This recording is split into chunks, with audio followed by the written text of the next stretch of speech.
24-ന്റെ mic ഇങ്ങനെ അനാഥമായിരിക്കുന്നത് എന്താണെന്ന് തോന്നുന്നു. ഇവിടെ ഇപ്പോൾ റേഡിയോ തകർക്കുക, തിരുവനന്തപുരം ആകാശവാണി നിലയും, അതൊന്ന് പ്രേക്ഷകരെ കേൾപ്പിക്കാൻ വേണ്ടി നമ്മൾ ആ മൈക്ക് അവിടെ വെച്ചാൽ, അല്ലെങ്കിൽ 24 അനാഥമായെന്ന് ആൾക്കാർക്ക് തോന്നില്ലേ? ഇന്നലെ സത്യപ്രതിജ്ഞാ ചടങ്ങിന് നമ്മുടെ വലിയൊരു സംഘം തന്നെ തിരുവനന്തപുരത്തുണ്ടായിരുന്നു. പ്രിയപ്പെട്ട പ്രേക്ഷകർ മനസ്സിലായി കാണും. ഏതാണ്ട് നമ്മുടെ കൊച്ചി സ്റ്റുഡിയോ ഇങ്ങനെ മുഴുവനായിട്ട് വന്നു, തിരുവനന്തപുരത്തെ റീജിയണൽ കേന്ദ്രം കൂടാതെ. ഇന്നലെ രമേശ് ചെന്നിത്തലയുടെ, അതായത് നമ്മുടെ ആഭ്യന്തരമന്ത്രിയുടെ വീട്ടുപടിക്കലായിരുന്നു നമ്മുടെ ഷെബീദ് റാവുത്തറിൻ്റെ വാസം. കാര്യം അവിടെയാണല്ലോ വാർത്തകൾ, വി ഡി സതീശൻ കഴിഞ്ഞാൽ കൂടുതൽ വാർത്തകൾ പിറവിയെടുത്തത് അവിടെയായിരുന്നു. ഷെബീദെ, ഗുഡ് മോർണിംഗ്. ഷെബീദ്, എങ്ങനെ ഉണ്ടായിരുന്നു ഇന്നലെ പൊതുവെ സത്യപ്രതിജ്ഞ? നഗരം ഗംഭീരമായി, ഒരുപാട് ആളുകൾ വന്നു. ഈ ഒരു ഗതാഗതക്കുരുക്ക് എന്ന് പറഞ്ഞാൽ കിലോമീറ്റർ നീണ്ട ഗതാഗതക്കുരുക്ക് ഉണ്ടായിരുന്നു.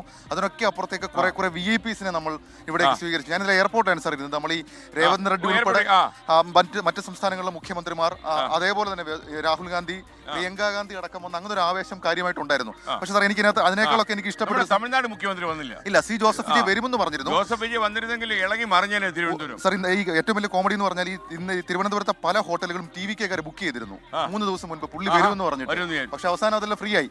പുള്ളി വന്നില്ല. ആദ്യം തന്നെ അദ്ദേഹം കൺഫേം ചെയ്തിട്ടില്ലായിരുന്നു. അദ്ദേഹത്തിന് അങ്ങനെ വരാൻ പ്രത്യേകിച്ച് ഇപ്പോൾ ഒരു താല്പര്യമില്ല എന്ന് ഞാൻ മനസ്സിലാക്കിയത്. വന്നായിരുന്നെങ്കിൽ തിരുവനന്തപുരം നഗരത്തിൽ ഉറപ്പായിട്ടും ഇതിനേക്കാൾ ഒരു 3 ഇരട്ടി ക്രൗഡായിരുന്നു. ബ്ലോക്കും അതിന്റെ സാധ്യത ഉണ്ടായിരുന്നു.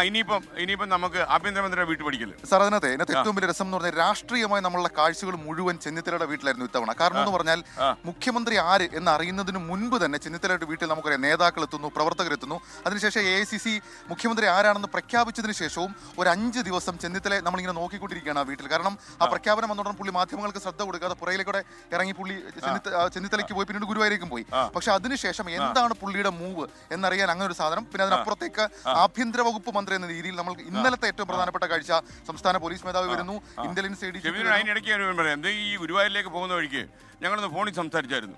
അപ്പോൾ അങ്ങോട്ട് പോകുമ്പോൾ ഇത്തിരി ശുഭിതനും ഇത്തിരി വിഷമമുള്ള ആളുമായിട്ട് രമേശ് ചെന്നിത്തലയെ കണ്ടു. എന്നാലേ ഗുരുവായൂരപ്പനെ കണ്ട് വണങ്ങിയതിന് ശേഷം എല്ലാത്തിനും ഒരു അയവ് വന്ന പോലെ ഉണ്ടായിരുന്നു. അതെ സാർ, അതെ. ആ പുള്ളിയുടെ ബോഡി ലാംഗ്വേജിൽ അതുണ്ടായിരുന്നു. മാത്രമല്ല ഇന്നലെ അദ്ദേഹം സത്യപ്രതിജ്ഞ ചെയ്യാൻ ചടങ്ങിലേക്ക് എത്തുമ്പോൾ തന്നെ നമ്മൾ കണ്ടതാണ്.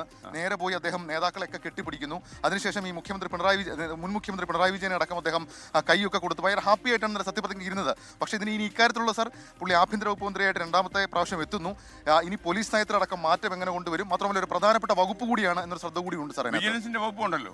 അതെ, ഉറപ്പായിട്ടും. കാരണം അതൊരു പ്രധാനപ്പെട്ട വകുപ്പ് എന്നതിനപ്പുറത്തേക്ക് രാഷ്ട്രീയ കേന്ദ്രങ്ങൾ ആകാംക്ഷയോടെ നോക്കുന്ന ഒരു വകുപ്പാണ്. പ്രത്യേകിച്ച് ഈ വിജിലൻസ് എന്ന് പറഞ്ഞാൽ ഒരു വെള്ളടി പേടിപ്പെടുത്തുന്ന ഒരു സംഭവം കൂടിയാണ്. പേടിപ്പെടുത്തുന്ന സംഭവം. കാരണം മുൻ സർക്കാരിന്റെ കാലത്ത് എന്തെങ്കിലും കാര്യങ്ങൾ അടക്കമുള്ള കാര്യങ്ങൾ അന്വേഷണം വരിക, അതിൽ ആക്ഷൻ വരിക ഒക്കെ നടക്കുന്നത് വിജിലൻസ് ആയിരിക്കും. അങ്ങനെ ഒരു പ്രത്യേകത കൂടി ഉണ്ട് സാർ.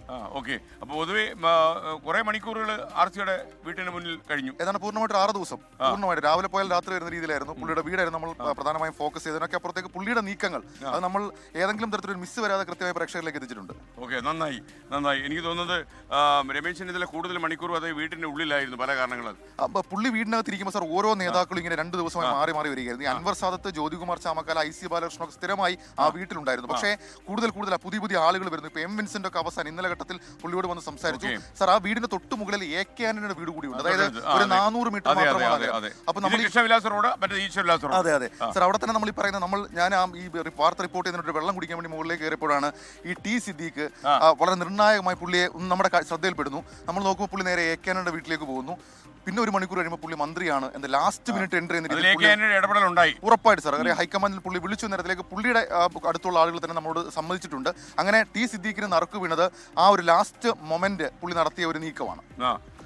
അതുകൊണ്ട് ചില ആൾക്കാരൊക്കെ ഒഴിവാക്കുകയും ചെയ്യും. ഉറപ്പായിട്ട് സാർ. കാരണം അതിനുശേഷം നമ്മൾ ആലോചിച്ചു പുതുപ്പള്ളിയിലെ ചാണ്ടിയുമ്മൻ. അതെ അദ്ദേഹം ഇന്നലെ രാത്രി മരിയമ്മനും AK ആന്റണിയെ കണ്ടുവെന്നും വിവരമുണ്ടല്ലോ സാർ. ഇന്നലെ രാത്രി ചാണ്ടിയുമ്മനും അതേപോലെ തന്നെ മറിയാമ്മനും വന്ന് AK ആന്റണിയെ വീട്ടിൽ കണ്ടു. എന്താണ് പറഞ്ഞതെന്ന് നമുക്കറിയില്ല. അവരുടെ കൂടിക്കാഴ്ച അകത്തായിരുന്നു. പക്ഷേ ഈ തീരുമാനം, അതായത് ഈ മന്ത്രിപ്പട്ടികയിലെ അവസാനഘട്ട തീരുമാനം വന്നതിന് ശേഷവും ചാണ്ടിയുമ്മൻ AK ആന്റണിയെ കാണാൻ വീട്ടിലേക്ക് എത്തിയിരുന്നു. അത് ഒരുപക്ഷെ ഒഴിവാക്കപ്പെട്ടതിലെ നീരസം അല്ലെങ്കിൽ സങ്കടം അടക്കമുള്ള കാര്യങ്ങൾ ഒരു സീനിയർ നേതാവിനോട് പറയാനായിരിക്കാം. ഓക്കെ. അപ്പോൾ എന്തായാലും താങ്ക് യു. നമുക്കിനി വാർത്തയ്ക്ക് സമയമാകുന്നു. അപ്പോൾ ഇനി പ്രധാനപ്പെട്ട വാർത്തകളുമായി അമൃത പടിക്കാൽ നമുക്കൊപ്പം ചേരുന്നു. ഷെബീദ് റാവുത്ത് സംസാരിക്കുക. ഇന്നലെ രമേശ് ചെന്നിത്തല വീട്ടുപടിക്കലും തിരുവനന്തപുരം എയർപോർട്ടിലൊക്കെ തന്നെ VIP-കളെ സ്വീകരിക്കുന്നതിനൊക്കെ തന്നെ ആ കാര്യങ്ങളൊക്കെ തന്നെ തത്സമയം പ്രേക്ഷകരിലേക്ക് എത്തിച്ച നമ്മുടെ വലിയ സംഘത്തിലെ ഒരു ടീം അംഗമായിരുന്നു ഷെബീദ് റാവുത്ത്. തിരുവനന്തപുരത്തെ റീജിയണൽ മേധാവി കൂടിയാണ്.